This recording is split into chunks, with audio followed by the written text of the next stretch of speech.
Bonjour à toutes et à tous. Je suis Ken Pérez, chef de projet du BELC été 2022 et bienvenue au webinaire Enseigner la francophonie qui clôturera cette nouvelle édition estivale du BELC. À mes côtés pour animer ce webinaire, Madame Fatima Achnandavin, Monsieur Jean-Pierre Cuc et Madame Valérie Lemeunier. Alors, avant de laisser la parole à nos intervenants, je me permets de vous donner quelques informations pratiques afin de mieux interagir avec nous. En effet, vous disposez de plusieurs outils. Vous avez tout d'abord l'outil chat qui se situe juste sur votre droite dans la fenêtre blanche et qui vous permet de saluer et commenter tout ce qui se dira durant ce webinaire. Vous avez également l'outil questions qui, comme son nom l'indique, vous permet de poser des questions. Et cet outil est particulièrement important parce que c'est ce qui nous permet justement d'éviter que vos questions soient invisibilisées dans le flux du chat. Voilà. Concernant le déroulé de ce webinaire, c'est assez simple, il sera constitué de deux parties. Dans un premier temps, nos intervenants traiteront le sujet, puis dans un second temps, ils répondront à vos questions. Mais vous pouvez bien évidemment poser des questions tout au long du webinaire et donc là, ils y reviendront en seconde partie.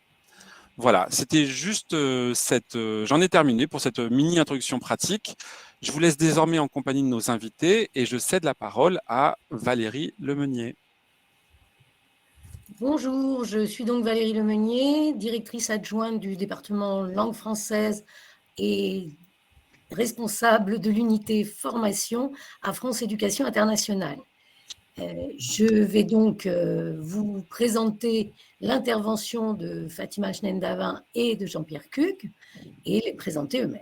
Donc, ils interviennent aujourd'hui pour présenter un ouvrage qui s'appelle « Enseigner la francophonie, principes et usages », qui a été publié chez Hachette. Dans leur intervention, ils aborderont différentes questions, mais principalement évidemment la question de la francophonie sur le plan pratique et théorique. Ils vont vous proposer quelques pistes pour introduire la francophonie dans l'enseignement du français et pour élaborer des séances de classe et des projets autour de la francophonie dans une démarche interculturelle. Fatima Davin, que nous avons donc le plaisir d'accueillir, est professeure des universités en didactique du français à l'INSPE d'Aix-Marseille Université et membre du laboratoire ADEF. Elle est responsable du master MEF, métier de l'enseignement, de l'éducation et de la formation, lettre FLE. Ses travaux portent sur les pratiques en didactique du français, FLE, FLES, FLM, et se situe dans le domaine du plurilinguisme et de l'interculturel. La scolarisation des élèves allophones fait aussi partie de ses travaux, la formation des enseignants, la francophonie et la comparaison des langues et des cultures sont autant de thématiques sur lesquelles elle travaille. Elle est experte à France Éducation Internationale depuis une vingtaine d'années, donc y compris à l'époque où l'établissement s'appelait encore CIEP. Jean-Pierre Cuc, que nous avons également un grand plaisir à accueillir, est lui un ancien instituteur, agrégé de grammaire. Il est docteur en linguistique. Il a enseigné plusieurs années à l'étranger avant de devenir professeur de didactique du français langue étrangère, français langue seconde à l'université Stendhal Grenoble 3, puis à l'université de Provence, puis à l'université Côte d'Azur, dont il est aujourd'hui professeur émérite. Il a également été président de la Fédération internationale des professeurs de français. Il est actuellement membre du laboratoire ADEF d'Aix-Marseille Université. Je vais donc dès à présent leur laisser la parole afin qu'ils puissent vous présenter l'ouvrage et l'ouvrage. Je vous laisse la parole. Merci beaucoup Valérie, merci Ken aussi. Bonjour à tous et à toutes. Bienvenue donc dans cette présentation à deux voix. Cette présentation donc, que nous allons faire avec grand plaisir aujourd'hui, Jean-Pierre Cuc et moi-même, sur la question de la francophonie et son enseignement. Une question bien sûr centrale aujourd'hui dans l'enseignement en didactique des langues Et ce que nous allons essayer d'expliquer et d'aborder, c'est la place de l'enseignement de la francophonie en classe, et puis donc, bien sûr, les approches méthodologiques que nous avons préconisées donc, dans l'ouvrage. Mais avant notre présentation, je vais vous soumettre un petit test, une partie d'ailleurs du test que nous avons mis dans notre ouvrage « Enseigner la francophonie, principes et usages ». C'est un petit test qui va vous permettre de réfléchir un petit peu sur vos connaissances par rapport à la francophonie et son enseignement. Et donc, il y a des concepts, il y a des notions, il y a aussi des questions qui vont peut-être être abordées. Et donc, la première chose, c'est d'abord de comprendre un petit peu ce que c'est que la francophonie avec un F majuscule. Comment peut-on définir aussi la francophonie avec F minuscule? Quelles sont les aires francophones un peu partout dans le monde? Qu'est-ce que c'est qu'une culture francophone? Est-ce qu'il existe une didactique de la francophonie? Est-ce qu'il y a une compétence francophone? Comment on développe des compétences chez l'apprenant? Donc, est-ce qu'on peut aussi développer une compétence francophone? Et puis, tout cela nous mène aussi donc, à se poser des questions sur qu'est-ce que c'est que l'éducation interculturelle francophone, qui est aussi centrale dans un travail en didactique des langues, que ce soit en français langue étrangère ou en français langue seconde. Et puis, se poser aussi, donc, en tant qu'enseignant, la question du rapport, c'est-à-dire comment établir justement un rapport entre francophonie et interculturalité, ou encore entre francophonie et plurilinguisme. Et puis, le test peut vous mener un peu plus loin. Donc là, je vous donne seulement quelques exemples, mais dans l'ouvrage, le test est beaucoup plus long. Connaissez-vous la littérature francophone? Est-ce qu'on peut citer, par exemple, 5 références? C'est quelque chose de très important en classe. Et puis, en quoi l'introduction de la littérature francophone pourrait vous aider à ouvrir vos élèves à la diversité culturelle dans le monde? Voilà, donc c'est vraiment un petit exemple du questionnaire que nous avons mis donc, dans l'ouvrage et qui permet à chaque enseignant, à chaque praticien de se poser des questions sur des notions, sur des concepts et sur des approches parfois qu'on utilise en classe. Voilà. Donc, je vais commencer d'abord par vous expliquer un petit peu l'idée de départ, c'est-à-dire comment est né cet ouvrage, comment justement on a commencé à réfléchir à l'élaboration de cet ouvrage sur l'enseignement de la francophonie. Alors, c'est parti d'abord d'un constat. C'est l'absence d'ouvrage sur la francophonie en français langue étrangère, en français langue maternelle et en français langue seconde. C'est-à-dire que jusqu'à maintenant, on n'avait pas vraiment d'ouvrage pour aborder ces questions en classe. Deuxième constat aussi, c'est le manque d'outils didactiques pour enseigner la francophonie. Il manque un petit S là d'ailleurs dans le didactique pour enseigner la francophonie. Excuse-moi Fatine, moi je n'ai pas l'image du PowerPoint là, c'est normal? Je ne sais pas. Normalement, c'est visible pour tout le monde? Pas pour moi, apparemment. Pardon Fatima, mais effectivement, le partage d'écran s'est arrêté, il n'a pas fonctionné? Non, donc il faut repartager l'écran. Je suis désolé. Mais ça va arriver. Donc, dans partager l'écran, voilà, et la fenêtre. Ah, voilà. Oui. Ah, ben voilà. Voilà. Et je suis désolée parce que pour moi, je le voyais et je vois que bon, c'est pas grave. Personne n'a réagi, donc moi, j'ai continué. Je suis désolée. Voilà. Donc, les aléas du direct. Voilà. Donc, pour revenir à ce que je disais, donc voilà, donc c'est un ouvrage intitulé Enseigner la francophonie, principes et usages, comme il est affiché maintenant. J'espère que tout le monde voit mon écran. Oui. J'ai parlé aussi d'un petit questionnaire, quelques exemples de ce questionnaire sur la francophonie F majuscule, francophonie F minuscule, les aires francophones, la culture francophone, la didactique de la francophonie, c'est-à-dire l'ensemble de ces éléments-là, l'enseignant a besoin de les définir justement dans sa classe pour comprendre et pour s'engager dans un enseignement de la francophonie. Et puis, donc, j'ai commencé à parler de l'idée de départ. Donc, l'idée de départ, comme je l'ai expliqué, c'est l'absence d'ouvrages sur la francophonie en français langue étrangère, en français langue maternelle et en français langue seconde. Le manque d'outils didactiques, et voilà, donc c'est ce petit S d'outils didactiques qui a déclenché Jean-Pierre, qui ne voyait pas mon écran, donc pour enseigner la francophonie. Et puis, l'ambition aussi de ce livre est de fournir donc à des enseignants, à des formateurs, à des étudiants qui se destinent à enseigner le français comme langue maternelle, langue étrangère ou langue seconde, des éléments qui leur permettront bien sûr d'élargir le champ de référence linguistique et culturel de leur enseignement du français. C'est-à-dire qu'aujourd'hui, on ne peut pas rester uniquement dans un enseignement de la langue. On a aussi besoin d'enseigner la langue, la culture, et puis évidemment, tout ça, c'est dans un grand sac qu'on va désigner, nous, par la francophonie, enseigner la francophonie. Il s'agit aussi, bien sûr, de fournir aux chercheurs un document où s'articule la théorie et la pratique. Parce que là aussi, donc, les collègues qui vont faire de la recherche, ils peuvent, bien sûr, à travers l'analyse du document, avoir une idée sur ce que c'est qu'enseigner la francophonie.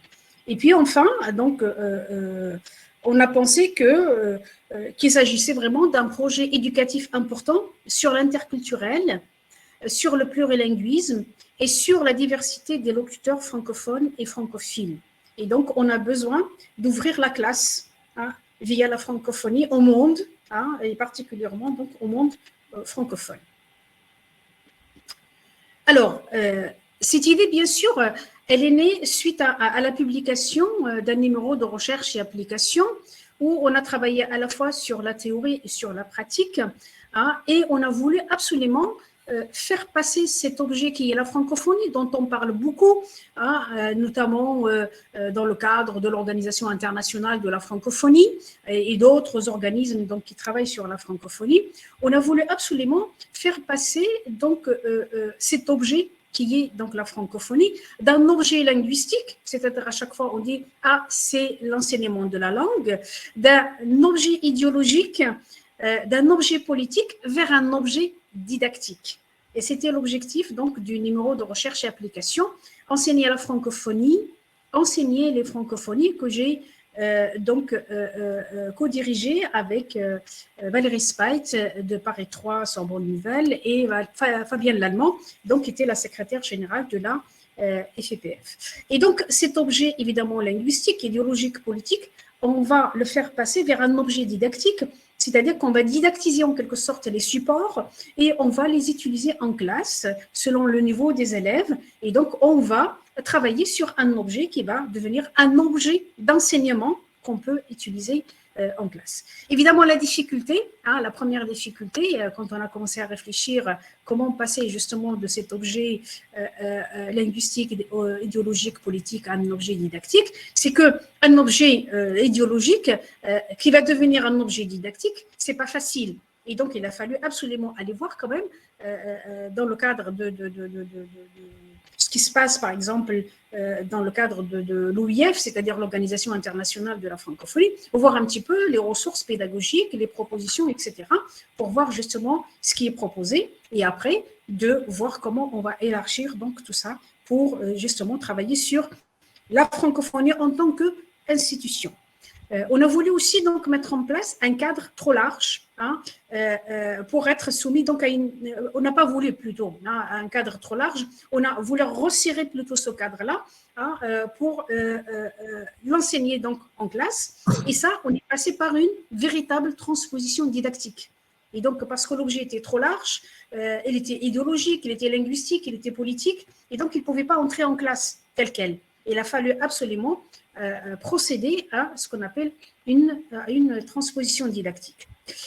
Il y avait aussi donc la question de la compétence. Donc, comment développer cette compétence francophone et comment justement enseigner la francophonie et développer cette compétence. Et donc, on a trouvé aussi que cela passe bien sûr par la prise de conscience et par l'acceptation de la légitimité des variations linguistiques de la langue, c'est-à-dire qu'on n'est plus seulement dans la langue, le français de France, mais on est dans le français du monde, c'est-à-dire le français du Canada, le français de l'Afrique francophone, le français du Maghreb, etc. Il y a aussi donc les variétés culturelles. Donc, on n'est plus uniquement dans une culture franco-française, mais on a ouvert sur les cultures, d'où le titre justement du numéro de recherche et application, enseigner la francophonie, enseigner les francophonies. Et donc là, on a essayé d'élargir bien sûr à tout ça pour voir justement comment on peut proposer des objets qui sont enseignables en classe. Voilà, donc je vais laisser Jean-Pierre continuer la présentation. Oui, voilà. Bonjour à tout le monde. D'abord, bonjour à tous les stagiaires du BELC que je salue avec plaisir et aussi un peu de nostalgie parce que j'étais moi-même belkien. Je crois que ma première intervention à un stage belge date de 1988. Alors, vous voyez, c'est avec plaisir que je vous retrouve. Surtout pour parler de finalement quelque chose qui est au cœur, je dirais, ou peut-être inversement le cadre, on peut dire, de la préoccupation de l'enseignement du français aux étrangers.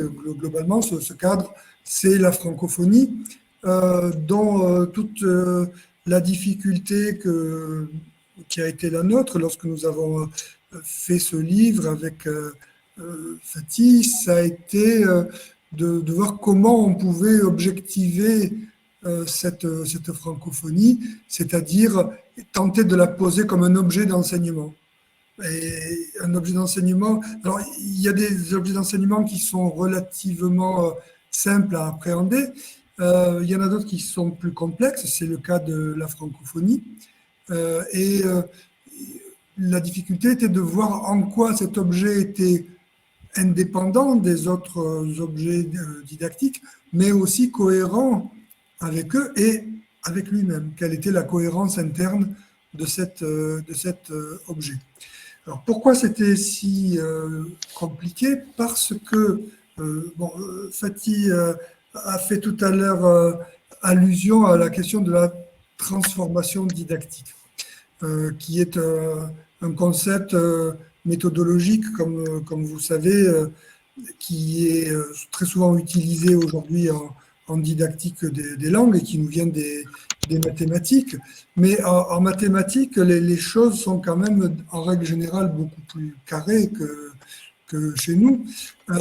Alors, pour ce qui concerne la francophonie, en fait, on a affaire à toute une série de savoirs qu'on appelle savants, c'est-à-dire ceux qui appartiennent à la sphère de la recherche, que ce soit une recherche d'ordre politique, que ce soit une recherche économique, que ce soit une recherche littéraire ou linguistique. Donc, des savoirs qui sont dispersés et qui ne sont pas faciles à regrouper sous une bannière commune qu'on peut appeler la francophonie. Du coup, la question était de savoir est-ce qu'il est possible pour s'affirmer, par exemple, comme une discipline, enseignement de la francophonie, ça veut dire qu'il y a quelque chose qui s'appelle globalement francophonie. Hein. Dans le monde anglo-saxon, dans les universités, généralement, c'est études françaises ou études francophones qui sont utilisées. Quel type d'objet conceptuel autonome ou relativement autonome est-ce qu'on peut fabriquer, faire, ce qui est normal pour des chercheurs en didactique, pour ensuite avoir une action méthodologique puis pédagogique efficace. Alors, comme je vous l'ai dit, la francophonie, mais vous le savez aussi bien que nous, il faut aller puiser, pêcher, chercher dans toute une série de disciplines connexes pour essayer de trouver quelque chose qui soit relativement conceptualisable. Alors, si la francophonie n'est pas un objet totalement spécifique, en fait, ce que nous avons constaté, parce que un des autres aspects que Fatih a évoqué tout à l'heure pour les origines de l'idée qui nous est venue d'écrire ce livre, c'est quand même qu'on continue à fréquenter beaucoup d'enseignants de français, beaucoup de de professeurs, que ce soit les professeurs de langue maternelle, auxquels s'adresse aussi ce livre, mais aussi des enseignants de langue seconde, de langue étrangère. En fait, on s'aperçoit qu'il y a une vraie demande, parce que très souvent, ils ont envie de sortir leur enseignement d'un cadre qui soit seulement franco-français, tel que la discipline français en général le propose dans les programmes d'enseignement. Et en fait, notre idée, c'était comment est-ce qu'on peut arriver à créer chez eux ou à susciter, s'ils l'ont déjà embryonnairement, une sorte de réflexe, une attitude qui serait, à chaque fois qu'on a quelque chose à enseigner, que ce soit du point de vue linguistique ou du point de vue culturel, est-ce qu'on peut l'aborder par le biais francophone, c'est-à-dire par un biais pas seulement français, français aussi, bien sûr, français aussi, mais français et toutes les autres origines qui ont voix au chapitre dans la francophonie. Fatih, à toi pour la suite, je crois. Oui. Alors, donc pour expliquer justement la cohérence qu'il y a dans cet ouvrage et comment on va justement transformer une idée qui est au départ linguistique et idéologique vers une idée, bien sûr, qui est didactique, on a trois parties donc complémentaires. Il y a une progression pour que l'enseignant puisse justement comprendre comment on peut suivre justement toutes les étapes proposées, que ce soit sur le plan théorique, pratique ou méthodologique.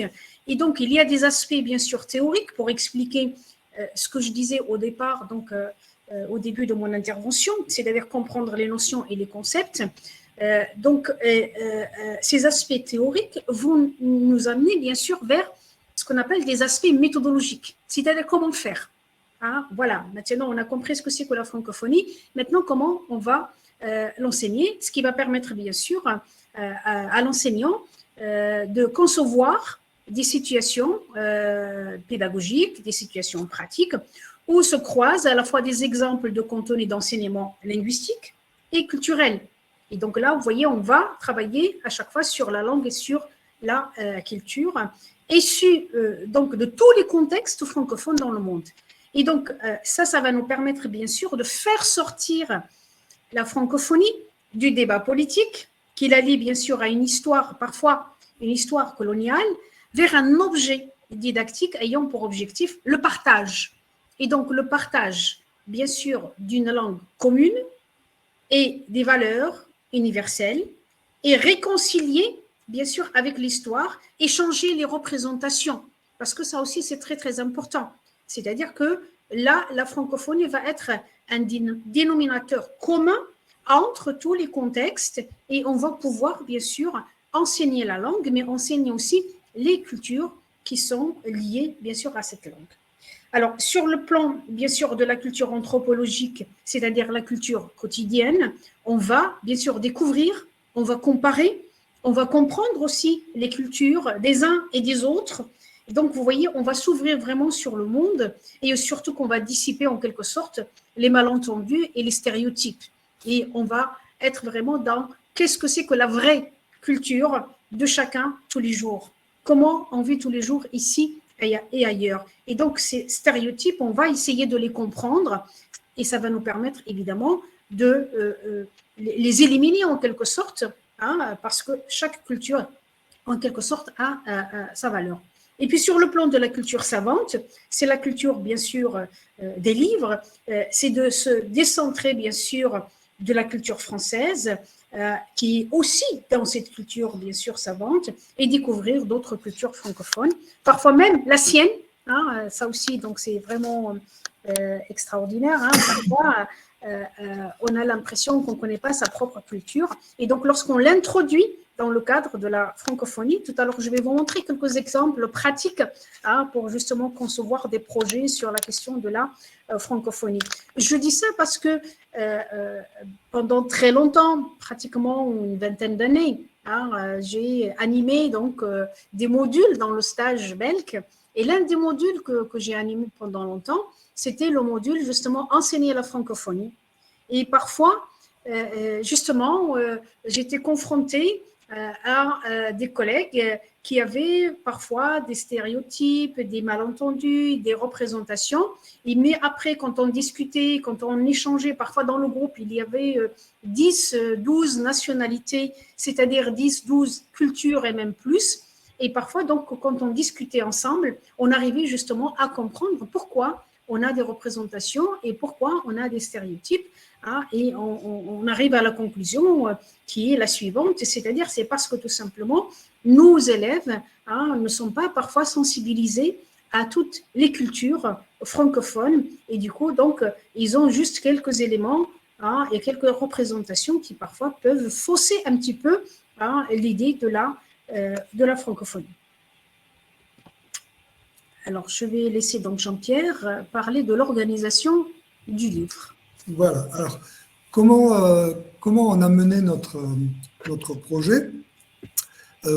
Fatih l'a dit, le principe directeur, c'est la conception qui nous est commune de la didactique, c'est-à-dire un système, on va dire, à 3 étages, qui nécessite d'abord une réflexion théorique, parce qu'on considère que la didactique, c'est pas simplement la classe, mais c'est tout le travail qui se fait en amont de la classe. Donc d'abord, avoir une réflexion théorique pour savoir ce qu'on doit faire, comment, quels sont les éléments qui sont recevables et ceux qui ne le sont pas, comment on peut les théoriser. Donc ça, c'est le premier étage. Le deuxième étage qui découle de celui-ci, c'est en fonction donc des choix théoriques qui sont faits, quels sont les éléments méthodologiques qui sont choisis et éventuellement articulés. Et dans un troisième temps, c'est le temps de la classe, c'est-à-dire ce qu'on va appeler la pédagogie de façon plus générale. Voilà, comment ça se passe, comment on fabrique les éléments d'enseignement. Donc 3 parties, et dans ces 3 parties, donc au total 12 chapitres, on a essayé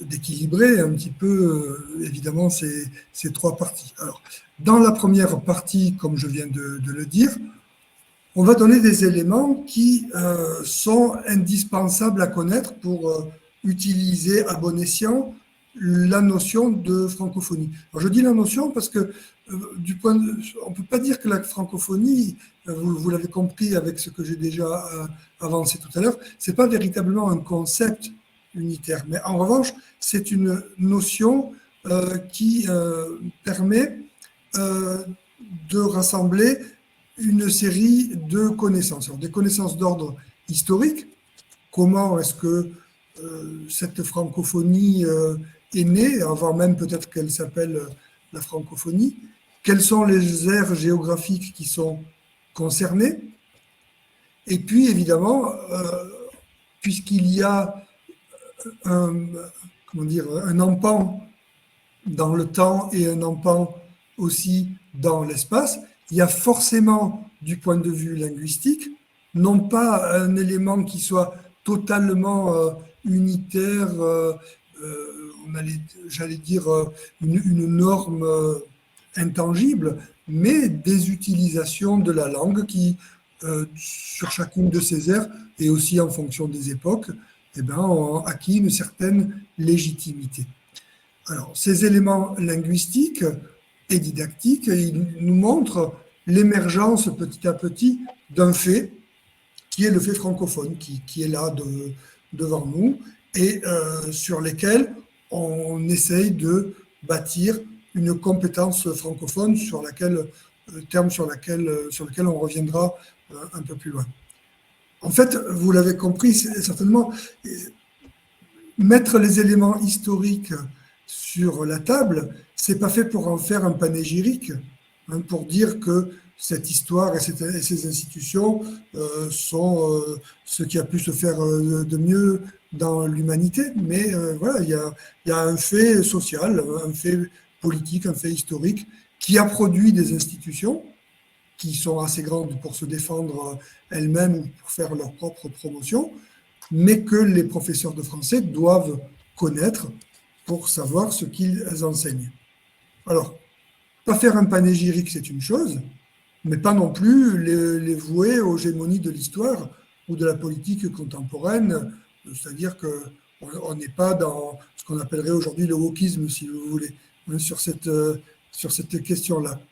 On a essayé de fournir, avec sans doute notre propre subjectivité, qu'il faut assumer, des éléments qui sont propres à la construction d'une base de connaissances qui n'a d'intérêt que si elle est évolutive.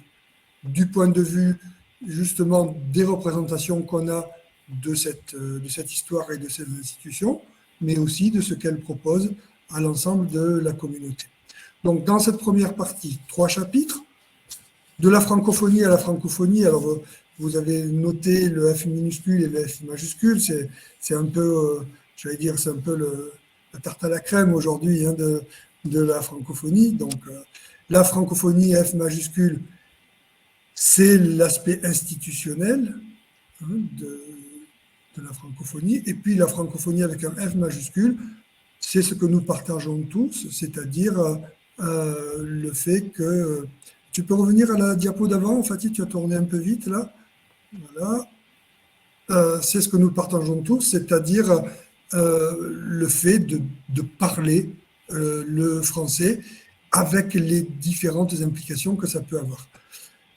Alors, une fois ces bases posées, la francophonie, les francophonies, cette fois-ci, on joue plus sur le nom propre et le nom commun, mais on joue sur la pluralité qui est en fait une pluralité interne et qui correspond à ce que je vous disais tout à l'heure, c'est-à-dire à une vision pas du tout monolithique de l'enseignement du français, mais à une vision de cet enseignement qui soit ouverte aux différentes variations,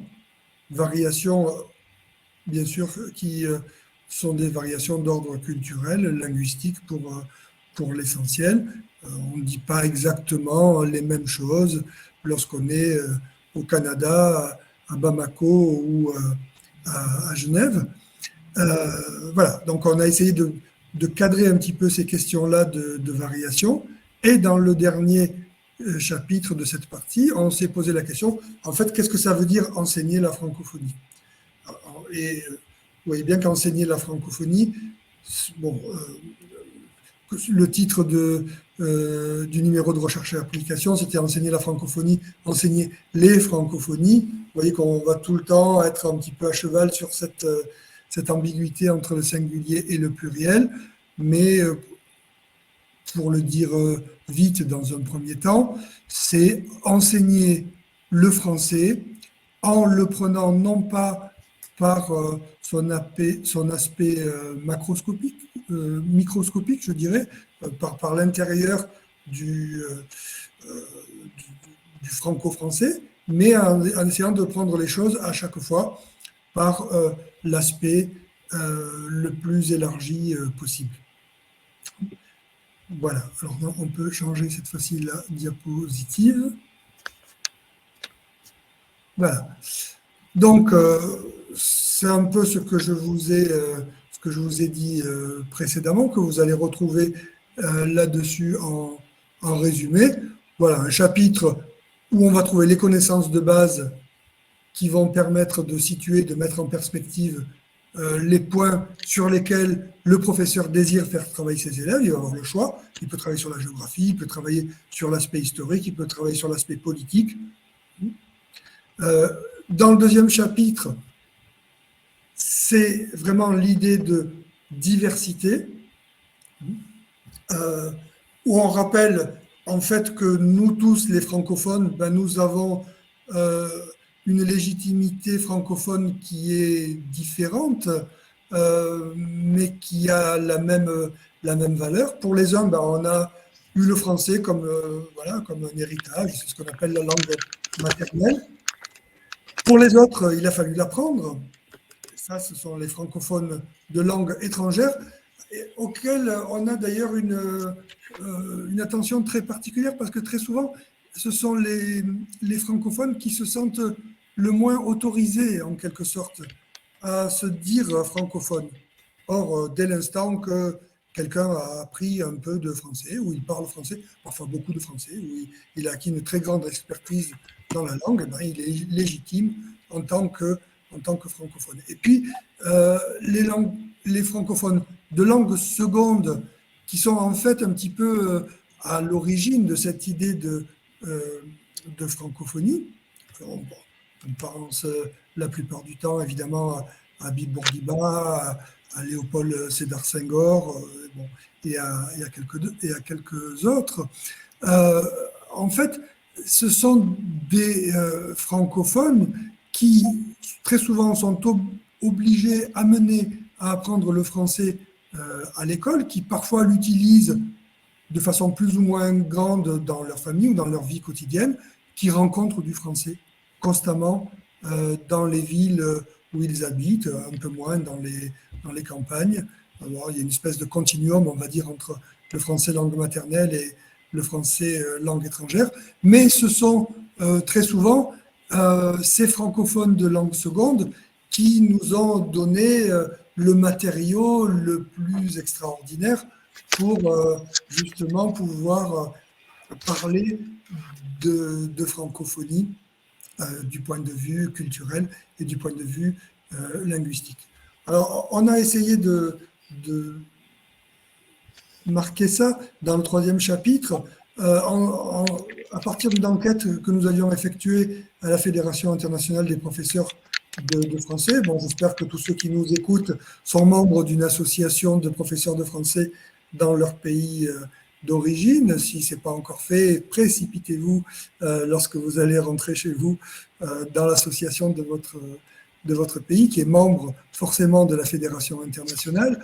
Et on avait posé la question donc à nos collègues, comment est-ce qu'eux, ils appréhendaient cette notion de francophonie. Évidemment, c'est l'occasion d'avoir une réflexion éthique qui, pour nous, doit accompagner tout enseignement d'une langue étrangère ou seconde, c'est-à-dire, en fait, qu'est-ce que je fais lorsque j'enseigne une langue étrangère? Qu'est-ce que je fais lorsque je suis un enseignant de langue seconde? Voilà. Quelle est, au fond, la transformation, l'action que j'ai sur l'humain avec lequel je travaille? Quel est son degré de participation volontaire à cette affaire-là? Et je pense que nous pensons que ce sont des questions que chaque enseignant et chaque institution, évidemment, doit être amené à se poser avant de faire un programme, de choisir une langue d'enseignement ou à enseigner, et puis des méthodologies qu'on va utiliser. Voilà. Et tout ça, ça nous amène à nous demander, enfin, comment est-ce que la francophonie peut être un objet didactique? Et bon, vous verrez en lisant le livre que ce n'est pas une réponse aussi facile que ça. Dernière diapositive, je crois que je dois commenter maintenant. C'est le 2e étage, en quelque sorte, de notre construction, c'est-à-dire les aspects méthodologiques. La réflexion méthodologique, nous l'ouvrons dans un chapitre qui, justement, fait suite à cette interrogation que nous avons partagée avec les collègues professeurs de français, qui était finalement, il y a une prise de conscience. Voilà. Aujourd'hui, en ces années 20 de ce 21e siècle, je crois que les enseignants de français ont pris conscience qu'ils ont intérêt à élargir leur palette d'enseignement pour intéresser leurs élèves, bien sûr, pour leur montrer que le français, ce n'est pas seulement un pays, mais qu'ils sont eux-mêmes, tout de suite, dès qu'ils apprennent du français, participants de cette aventure francophone. Et donc, pour essayer de montrer aux collègues, finalement, les amener à avoir une sorte de réflexe dans des choix référentiels. Et au fur et à mesure que ce réflexe va s'installer, lorsque j'ai quelque chose à enseigner, au fond, me demander qu'est-ce qui, dans la francophonie, peut m'intéresser pour enseigner cet élément-là. Eh bien, petit à petit, je vais acquérir une véritable compétence. Évidemment, cette compétence, vous voyez qu'elle est déjà en grande partie présente chez les professeurs parce que c'est celle qui est faite du rapport entre la francophonie et le plurilinguisme, la francophonie et la diversité culturelle, notamment par le biais de la littérature. Alors quand on parle de plurilinguisme, de diversité culturelle et de littérature, ben on est déjà au cœur du métier des professeurs de français et en quelque sorte, nous, ce que nous leur avons proposé, ce que nous leur proposons, c'est juste de dire, regardez dans le monde francophone s'il n'y a pas des éléments que vous pouvez utiliser dans ce que vous savez faire déjà. Dans le chapitre suivant, nous essayons de montrer comment, en fait, ces savoirs à enseigner doivent être ajustés dans le temps et comment un enseignant peut en tenir compte et appréhender le contexte d'enseignement dans lequel il se situe. C'est clair que si vous êtes enseignant de français au Japon, en Chine ou à Marseille, ben, le contexte dans lequel vous allez utiliser cette notion de francophonie est forcément tout à fait différent et il est nécessaire que le professeur soit capable de circonscrire son contexte. Et enfin, dans le dernier chapitre de cette partie, on pose quelques principes méthodologiques que nous proposons donc pour la partie pédagogique qui va suivre. Comment faire pour mettre en place un enseignement de la francophonie dans le contexte de français langue maternelle? Ce n'est pas le plus facile, hein, parce que très souvent, nos collègues de français langue maternelle ont été formés à la littérature de la France, à la linguistique, à la grammaire de la France, et c'est pour eux parfois une assez grande découverte que d'aller voir un petit peu le français qu'on parle au Maroc ou qu'on parle au Gabon.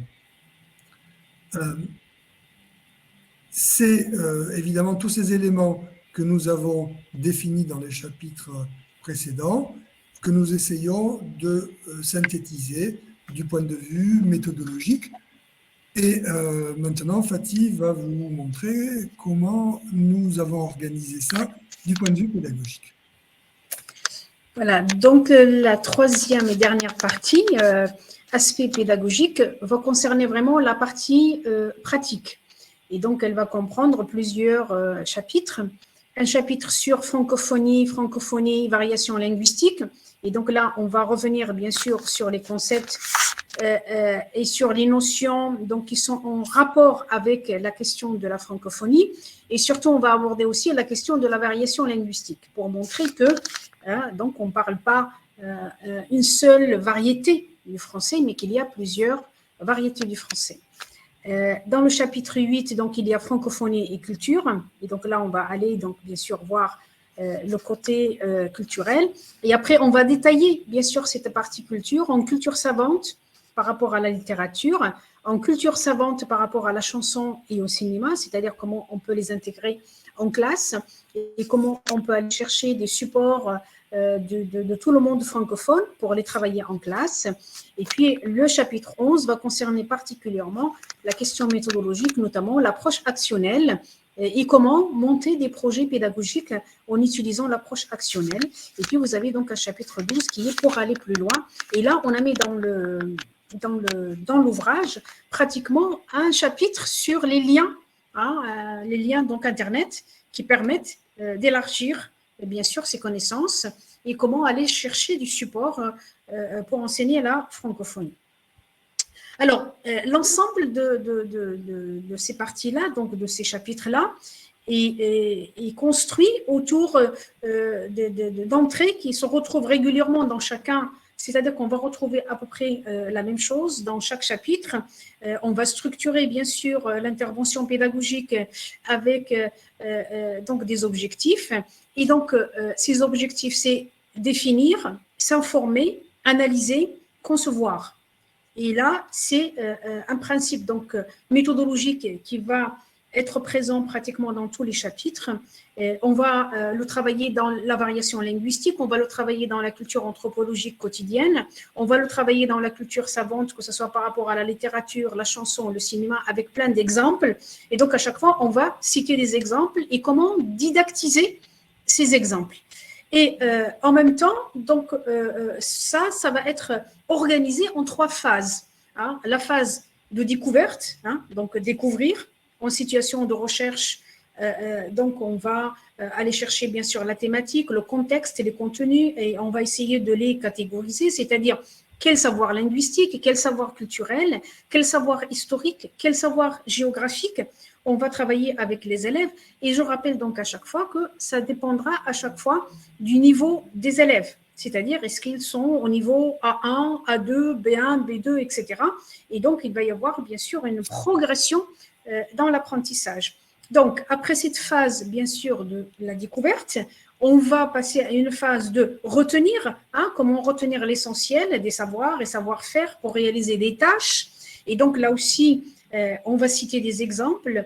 On va montrer comment, justement, on peut amener les élèves à retenir certains éléments sur le contexte, sur l'enseignement de la francophonie.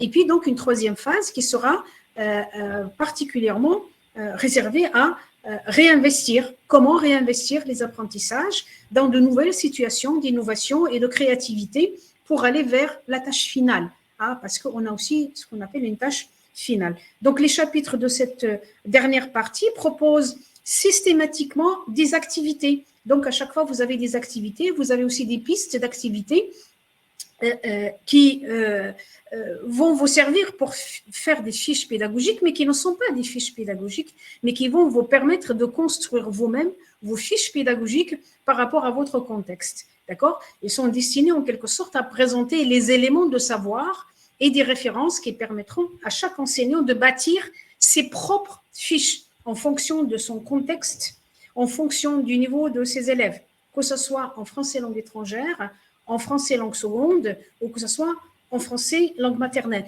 Et cela dépendra aussi de l'âge des élèves. Il y a certains supports qu'on peut utiliser avec des élèves, donc par exemple des jeunes, d'autres supports qu'on va utiliser avec les plus grands, etc. Donc, c'est à l'enseignant, et c'est pour ça qu'on est très, bien sûr, on reste assez ouvert de ce côté-là, c'est à l'enseignant de fixer après à chaque fois les modalités des activités et des projets. Nous, on fait des propositions et après, donc à partir de ces propositions, il peut construire donc quelque chose de plus adapté à son contexte. Donc, des activités, des projets, le nombre de séances aussi qu'il peut mettre par rapport au temps qu'il a, parce que dans certains contextes, il y a certains enseignants qui ont beaucoup d'heures de français, d'autres qui ont parfois 2 heures, parfois 1 heure de français, donc ce n'est pas possible. Et du coup, donc, il y a une adaptation à la fois au niveau des contenus, mais aussi au niveau, bien sûr, du temps. La part du travail, bien sûr, en classe aussi, c'est-à-dire qu'est-ce qu'il peut faire en classe et qu'est-ce qu'il peut demander aux élèves de faire, par exemple, en autonomie. Et donc, quand vous regardez ces chapitres-là, si vous prenez, par exemple, le chapitre 7, on va voir comment justement découvrir le monde francophone, faire découvrir le monde francophone aux élèves, faire entrer dans son univers culturel et linguistique. Et là, on fournit bien sûr des éléments sur la francophonie institutionnelle. Qu'est-ce que c'est que la francophonie en tant qu'institution? Et après, on fournit des éléments sur la francophonie culturelle et linguistique. D'accord? Et donc là, c'est une forme d'initiation.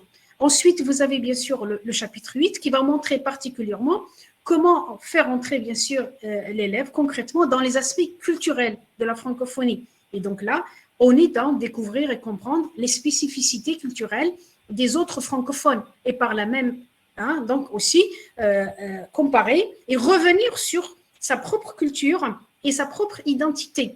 Et là, on est vraiment dans une approche comparative, d'accord ?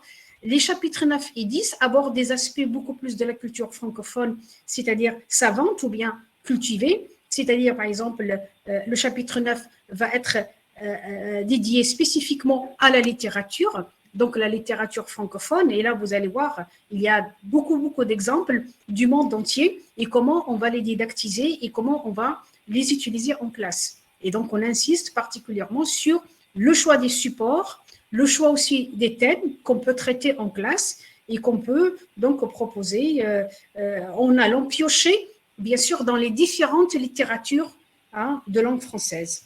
Alors que le chapitre, par exemple, 10, il va être consacré particulièrement à des aspects beaucoup plus artistiques de la francophonie. Et donc, on va faire entrer en classe la chanson francophone et on va aborder aussi le cinéma francophone, qui vont donc, bien sûr, constituer des supports pour la classe. Et puis, le chapitre 11, c'est le chapitre le plus attendu peut-être par les enseignants, c'est la tâche finale, en élaborant, bien sûr, un projet de classe. Et donc là, on va concrétiser, on va mettre en place des pistes de l'élaboration d'un projet pour réinvestir les apprentissages, tout ce qu'on avait dans les autres chapitres, donc on va le réinvestir et on va enrichir donc les connaissances par une recherche documentaire. Et là, donc les élèves, à chaque fois, pendant pratiquement tout le travail sur ces questions-là, ils sont impliqués dans la recherche documentaire sur la francophonie dans le monde. Et c'est un projet donc, qui va s'inscrire dans ce qu'on appelle une pédagogie active et une pédagogie du projet. Et enfin, bien sûr, le chapitre 12. Alors, je vais peut-être aller un peu vite parce que, bon, je vois que le temps passe. Le chapitre 12, c'est seulement donc des pistes assez centrées sur le numérique, c'est-à-dire comment le numérique peut être au service de la francophonie. Et là, on donne donc des propositions de pistes, de ressources pédagogiques sur Internet. Et donc là, on va essayer, bien sûr, d'aider l'enseignant à faire des recherches documentaires. Alors, je vais donner quelques exemples ici, donc à travers ces tableaux qui sont aussi dans l'ouvrage. Par exemple, là, l'élaboration d'un dispositif didactique pour enseigner la francophonie. Donc là, c'est la francophonie institutionnelle. Et donc là, comme vous le voyez, entre parenthèses, vous avez un travail sur les activités langagières, la compréhension orale, la production orale, la compréhension écrite, la production écrite orale et les interactions. Et on est tout à fait dans les activités langagières, donc préconisées dans le cadre européen de référence pour les langues. Et donc là, vous voyez, là, on est dans une francophonie institutionnelle. On va essayer de cibler la géographie, l'histoire, le statut du français, les spécificités. Et donc là, vous avez à gauche mon contexte. On préfère toujours partir de son propre contexte que les élèves connaissent, d'accord? Et on va spécifier donc ce contexte-là, géographiquement, historiquement, le statut du français, la spécificité aussi dans le pays où on est. Et après, donc, on va proposer aussi d'autres contextes dans une approche comparative. Je propose 5 pays, par exemple, de la francophonie et leurs spécificités. Et là, donc, les élèves vont être impliqués dans ce travail-là. Donc, là, je ne sais pas, je suis, par exemple, au Mali, je vais choisir d'autres pays qui sont un peu éloignés de mon contexte. Je peux choisir le Canada, 2, par exemple, la Belgique, 3, par exemple, le Sénégal, 4, etc. Et les élèves, c'est un travail donc dans le cadre d'une approche actionnelle, c'est donc une construction avec les élèves. Donc, ce n'est pas l'enseignant qui est là à donner toutes ces informations, c'est une construction collective. Et donc là, après, on a les activités langagières. À partir de là, qu'est-ce qu'on va travailler comme activité langagière? On peut alterner donc à chaque fois l'oral, l'écrit, les interactions, etc. Les supports, qu'est-ce qu'on peut utiliser comme support? On a des supports qui peuvent être textuels, iconographiques, vidéographiques, audio, des sites, etc. Et donc là, par rapport à la géographie, l'histoire, etc., on va trouver bien sûr des supports. Et après, des exercices. Qu'est-ce qu'on peut donner comme exercice? Donc l'enseignant, par rapport au niveau des élèves, donc, va bien sûr aborder quelque chose avec les élèves. Et puis, vous avez donc des propositions. Nous, on fait des propositions, mais après, c'est l'enseignant qui choisit la tâche finale la plus peut-être accessible à ses élèves. Par exemple, ici, nous, on a proposé quelques exemples, élaborer un atlas du monde francophone, réaliser une émission sur les pays de la francophonie, programmer un tour du monde des pays de la francophonie, etc. Mais les enseignants peuvent avoir, et les élèves aussi peuvent avoir d'autres exemples. Donc là, on est dans la francophonie institutionnelle. Après, on peut monter aussi donc un projet sur la francophonie linguistique, c'est-à-dire la variation linguistique avec les accents. On sait très bien que le français n'est pas parlé de la même façon si on est en France, si on est au Canada, Si on est au Mali, si on est au Sénégal, si on est par exemple en Belgique, même la Belgique qui est juste à côté de la France, il y a des accents. Donc, on a des accents différents, on a un lexique parfois différent, il y a une syntaxe même parfois différente. Et donc là aussi, hein, on peut regarder dans une approche comparative. Par exemple, on part toujours de mon accent, de mon contexte, et puis après, je vais aller voir d'autres contextes. Je ne sais pas, moi je suis au Sénégal, ben, je voudrais bien aller voir comment, par exemple, on prononce à Montréal, par exemple, au Canada, ou comment on travaille, par exemple, le français, par exemple, en Asie, ou comment les gens, par exemple, prononcent le français au Moyen-Orient, etc. Et tout ça, c'est dans une approche comparative. Et donc, la même chose, par exemple, en tâche finale, on peut réaliser un reportage pour interroger plusieurs personnes avec, bien sûr, des variations linguistiques différentes. On peut inventer aussi des sketchs autour de ces questions-là. On peut organiser une émission télévisée, par exemple, avec des invités avec différents accents et montrer que le français, hein, c'est la langue française, mais qu'il y a une variation. Et toutes ces variations, parfois, les élèves ne les connaissent pas parce qu'ils sont souvent dans un français standard et ils sont surpris, même parfois quand ils entendent, par exemple, un Québécois parler, ils sont surpris par l'accent. Or, c'est du français, mais ils n'ont pas été habitués justement à entendre ou à pratiquer ce français-là, et donc c'est une ouverture. Ensuite, vous pouvez aussi donc élaborer un dispositif didactique de la francophonie culturelle. Et donc là, par exemple, la culture quotidienne, ce que moi j'appelle la culture anthropologique. Là aussi, donc on peut regarder un peu les faits culturels ici et ailleurs. On peut regarder les coutumes, les fêtes, la gastronomie. C'est vraiment une grande ouverture qui va permettre aux élèves de réfléchir sur comment on vit ailleurs, comment, par exemple, on mange ailleurs, comment on s'habille ailleurs, comment se passent les fêtes, etc. Et là, vous voyez aussi, donc par rapport aux tâches finales, on peut monter des projets culturels francophones, journée par exemple de la francophonie, et donc là, on peut par exemple imaginer qu'il y a plusieurs pays francophones qui participent. On peut aussi imaginer un projet sur les jeux de la francophonie, une exposition de photos sur les pays francophones, une publication d'un journal francophone, un guide touristique, par exemple, sur les pays francophones, ou un spectacle où participent plusieurs francophones. Et enfin, donc on peut aussi élaborer un dispositif didactique par rapport à la francophonie culturelle. Et donc là aussi, cette francophonie savante ou cette francophonie, par exemple, qui est cultivée, ben là aussi, on peut aller chercher des contes un peu partout dans le monde, des fables, des récits, des romans, du théâtre, du cinéma, de la poésie, des chansons, de la peinture, de la photographie. Donc, on a énormément de choses qu'on peut trouver, bien sûr, dans le monde francophone. Et ça permet aussi d'ouvrir justement la classe au monde.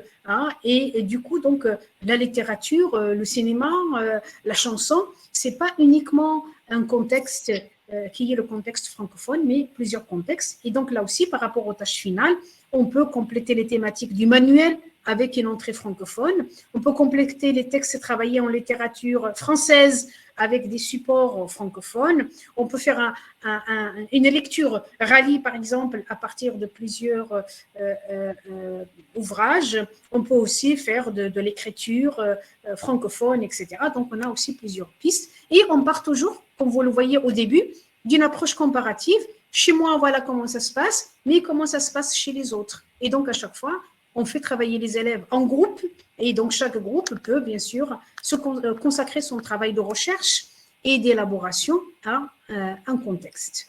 Voilà. Alors, pour donc arriver un petit peu à la fin de cette intervention, il y a beaucoup de choses à dire, mais vous savez, en 40 ou 45 minutes, donc on n'a pas le temps de tout vous dire, et surtout de vous faire manipuler.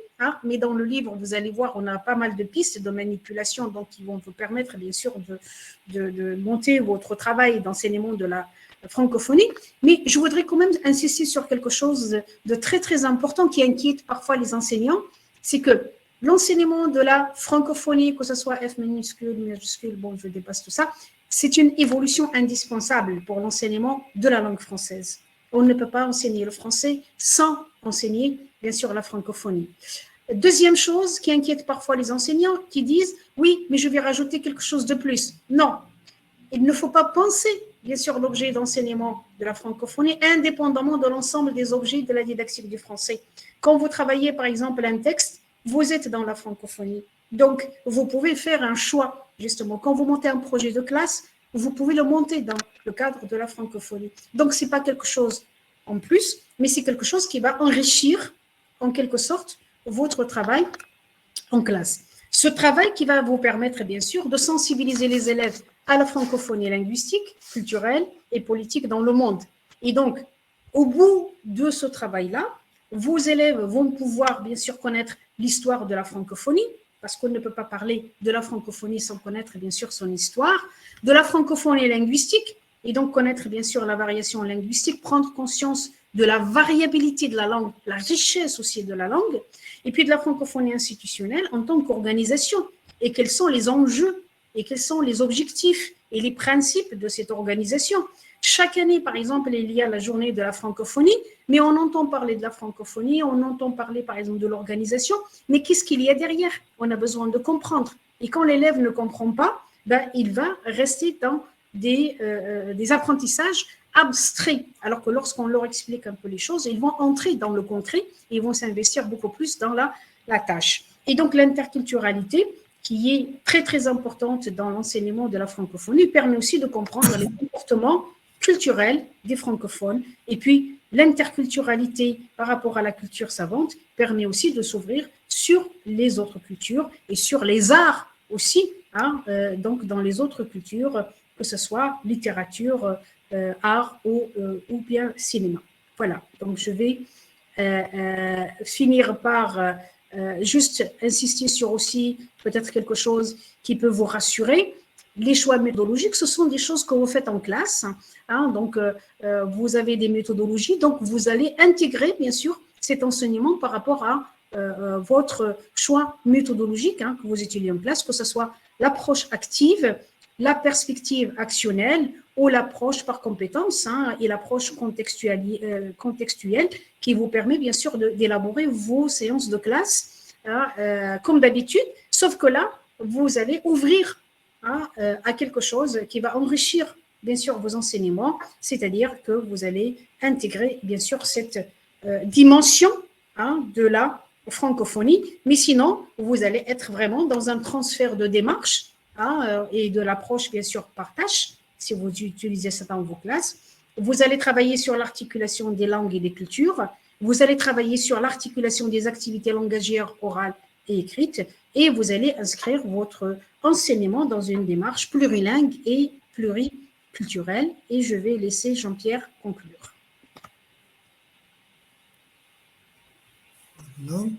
Alors, donc pour dire quelques mots pour terminer, vous avez compris que la compétence francophone, en fait, vous les professeurs, ben, vous l'avez déjà. Hein, il ne s'agit pas d'apprendre véritablement quelque chose d'autre, de nouveau une nouvelle méthodologie, une nouvelle... Non, il s'agit de dire, voilà, je sais travailler d'une certaine manière,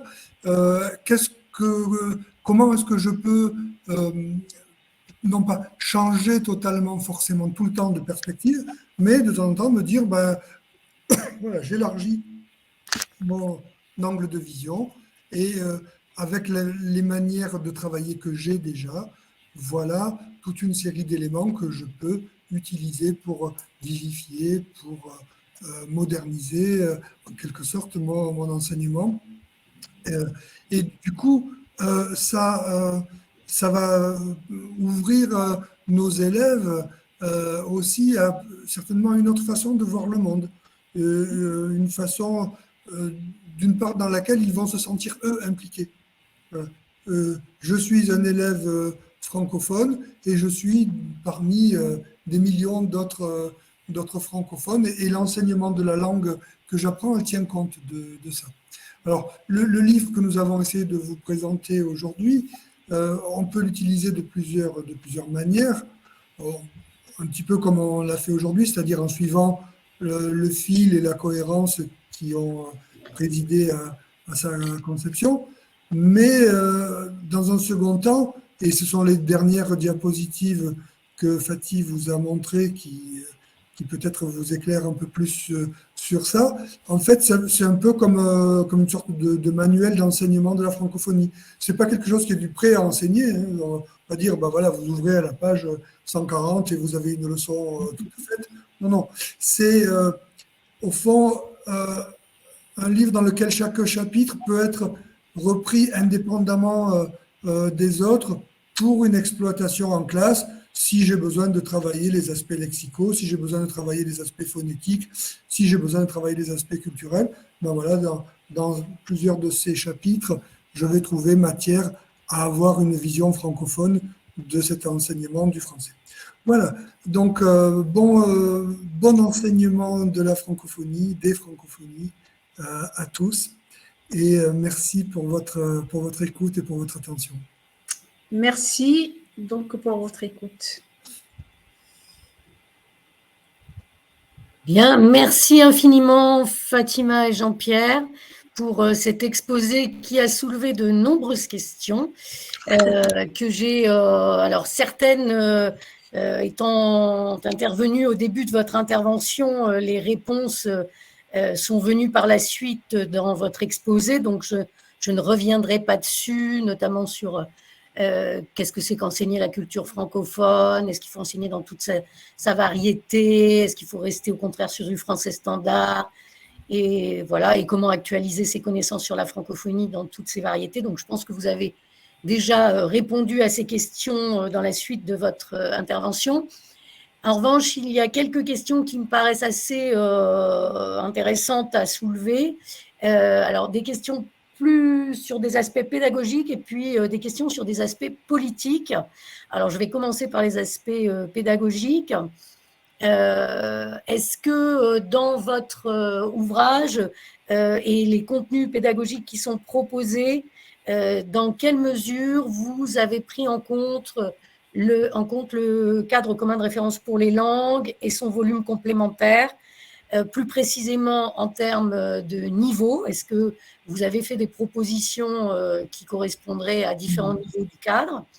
Et puis, une deuxième question autour de est-ce que finalement enseigner la francophonie, c'est en lien avec, ou ça peut être en lien avec l'éducation à la citoyenneté mondiale, et je pense notamment à quel lien on peut faire avec le volume complémentaire, avec les compétences de médiation et les compétences de vie ou psychosociales pour les Français, mais compétences de vie, voilà. Une première grosse question autour des aspects pédagogiques. Fatih, tu prends oui, ben je peux peut-être commencer. Oui, pour répondre, donc, je sais qu'il y a beaucoup de questions, donc je vais donner aussi des réponses courtes.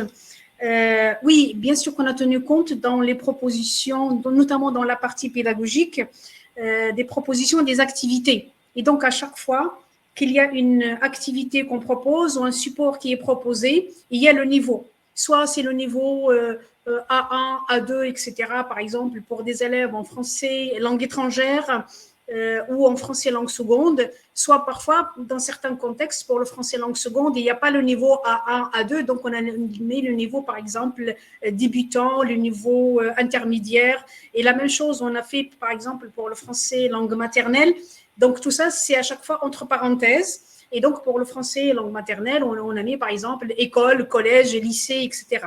Donc, pour chaque entrée, que ce soit en français langue étrangère, français langue maternelle ou français langue seconde, on a précisé le niveau donc, du support pour que les élèves, les enseignants ne se posent pas trop de questions, pour que ça ne leur pose pas vraiment beaucoup de problèmes. Est-ce que c'est aussi donc une question par rapport à l'éducation à la citoyenneté? Je pense que oui, hein, dans cet ouvrage, parce que c'est comment aller vers l'autre, comment connaître l'autre qui est peut-être très loin, mais que l'Internet aujourd'hui a rapproché de moi. Donc, je peux bien sûr communiquer avec le monde entier aujourd'hui grâce à des moyens de communication, mais lorsque parfois je ne connais pas l'autre, je ne connais pas sa culture, je ne connais pas, et parfois je peux être aussi surpris par sa façon de parler, sa façon de prononcer, cette médiation justement par ce point commun qui est une langue commune et la francophonie, ça va nous permettre justement de se comprendre. Et donc, je pense qu'il y a des valeurs qui vont unir tous les francophones et se dire, tiens, mais on fait partie d'une communauté. Mais si je suis dans une communauté et que je ne connais pas l'autre en tant que citoyen, comme le dit Edgar Morin, citoyen du monde, je ne peux pas, évidemment, communiquer avec lui. Donc, il y a toujours, bien sûr, des obstacles. Donc, je pense qu'il y a dans cet ouvrage aussi une éducation à la citoyenneté via la francophonie. Donc là, on est vraiment dans le monde francophone et dans une communauté francophone. Merci Fatima. Du coup, je rebondis sur ce que tu viens de dire et pour affiner un petit peu par rapport aux questions des uns et des autres. Je comprends aussi que finalement, l'intérêt aussi de ce corpus très varié des manières de dire, des manières de faire, des manières de penser francophones, peut être finalement aussi un outil pour la médiation, sans passer forcément d'une langue étrangère à une autre, mais d'une variété de langues à une autre. Peut-être Jean-Pierre, oui. Oui, clairement oui. Il y a, comment dire, ce qu'on essaie de faire, c'est le contraire de l'exclusion.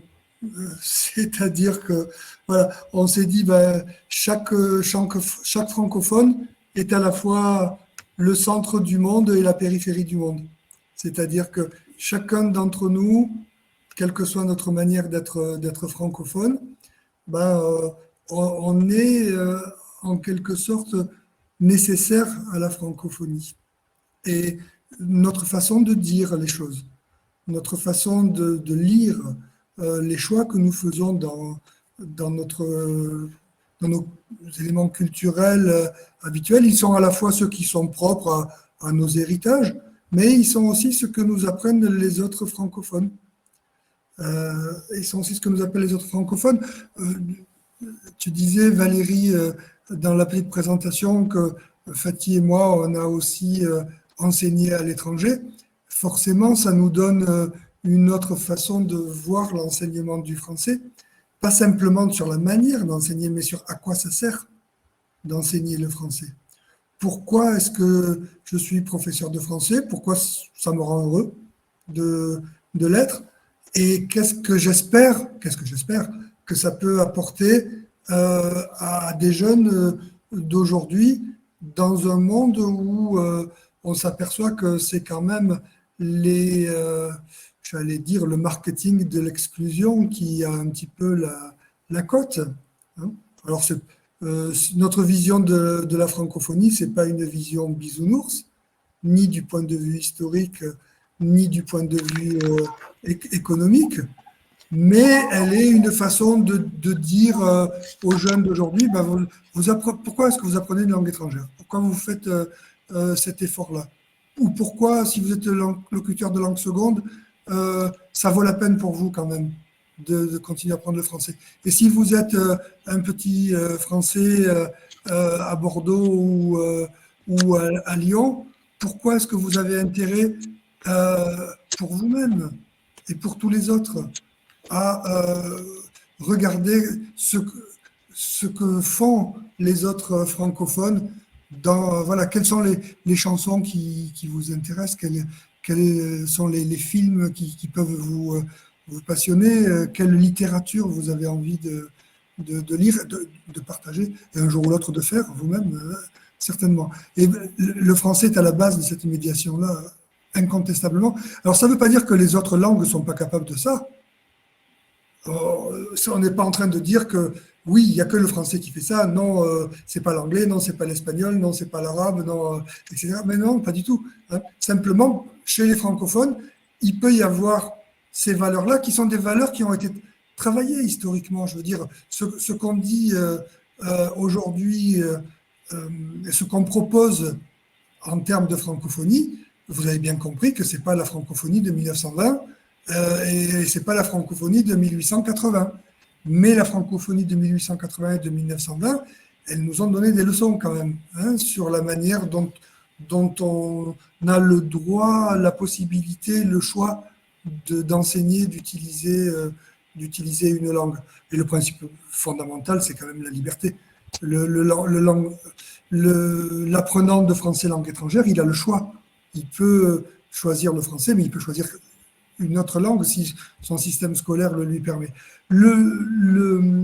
L'apprenant de français langue seconde, il a beaucoup moins le choix que celui de français langue étrangère. Mais ce qui change, c'est qu'aujourd'hui, on lui dit, attention, toi aussi, tu es intéressant. Toi aussi, tu nous as apporté quelque chose et tu apportes quelque chose aux autres. Toi aussi, tu es capable d'écrire des choses magnifiques ou de faire des chansons qui font le tour du monde. Et ça change complètement quand même la donne, je crois. Merci Jean-Pierre. Alors, c'est intéressant que tu conclues sur ces points parce que je pense que du coup, les questions qui suivent vont aussi dans ce sens. Une personne se demandait comment se réconcilier avec notre histoire et changer les représentations. Est-ce que finalement, il n'y a pas quelque chose qui risque d'aboutir à un conflit quand on traite de la francophonie dans nos classes, selon les représentations des élèves, et dans certains contextes, on sait que c'est un peu un sujet délicat. Et l'inverse, c'est-à-dire, dans certains cas, on a des représentations qui sont un petit peu idéalisées, et comment finalement on peut là aussi modérer un peu les ardeurs et faire comprendre que, comme tu disais tout à l'heure, on n'est pas au pays des bisounours.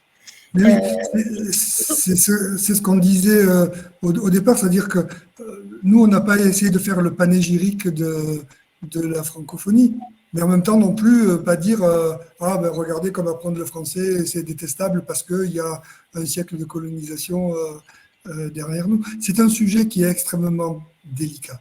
Et c'est pour ça qu'on a essayé de le traiter finalement dans dans une grande série d'aspects en montrant justement quelle est la position de chacun dans cette question-là. Évidemment, c'est une question politique aussi.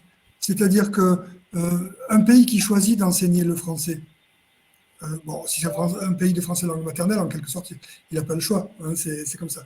Mais un pays de langue étrangère ou un pays de langue seconde, il a parfaitement le choix.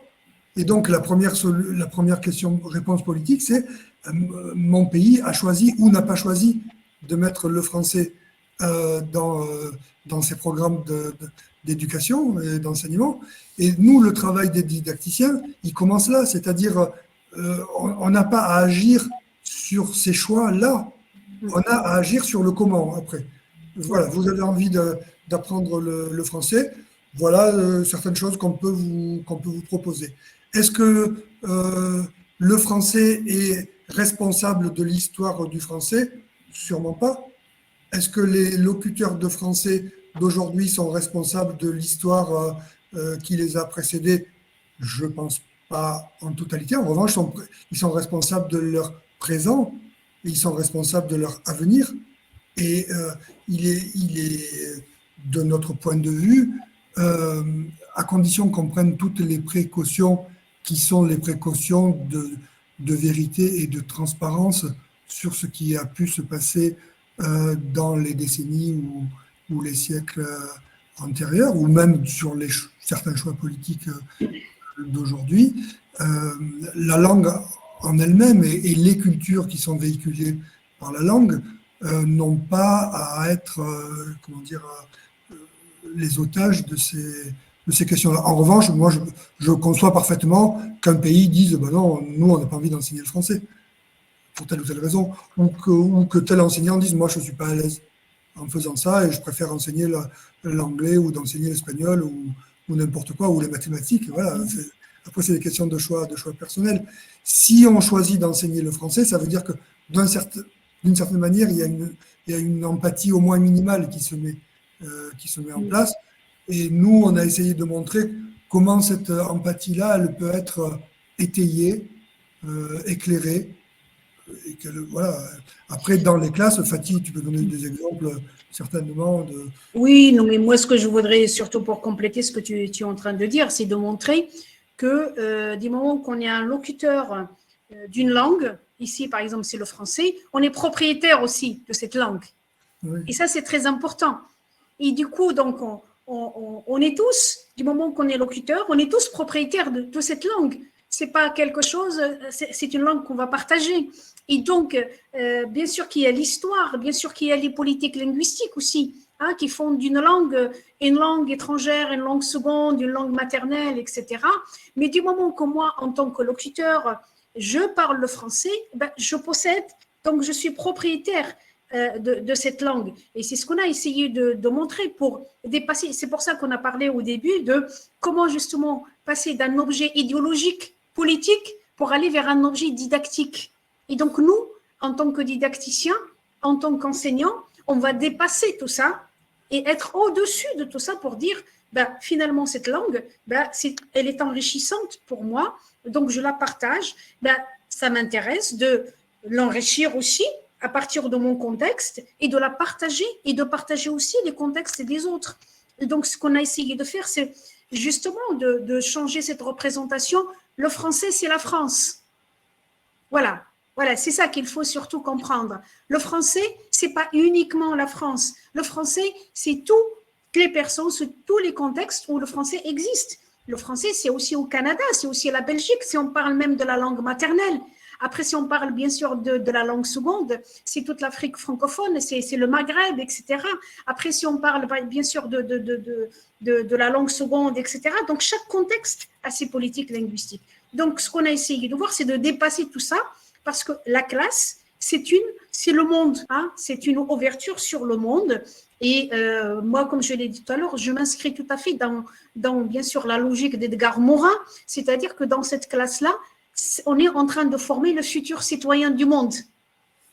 Et donc, on va le former sur le plan, bien sûr, sur tous les plans, hein, à partir peut-être de sa langue maternelle, mais aussi à partir du français. Hein, sa langue maternelle, bien sûr qu'elle est présente, mais il y a aussi le français et d'autres langues qui vont lui permettre d'être un citoyen du monde. Et ça, moi, je trouve que c'est très, très important. On ne peut plus faire l'impasse aujourd'hui sur cette question, justement, de citoyen du monde. Donc, c'est pour ça qu'il ne faut pas enfermer le français dans l'histoire et le français dans la France, c'est-à-dire la France égale le français. Et ça, nos amis canadiens, nos amis belges, suisses nous le reprochent beaucoup aussi. Hein. Et donc, c'est pour ça que quand on ouvre sur la langue, la variation linguistique, c'est la variation dans le monde. Quand on ouvre sur la culture francophone, c'est la culture francophone dans le monde. Et donc là, c'est une forme de réconciliation pour modifier les représentations et pour changer un petit peu, si vous voulez, un peu l'histoire en disant, ben, le français, ben, c'est partout dans le monde. Et donc, quelqu'un qui me parle français partout, eh ben, c'est quelqu'un qui fait partie de ma communauté francophone. Voilà. Jean-Pierre, si vous voulez dire quelque chose. Merci, Sophie. Oui, je crois. Je reprends juste un petit mot.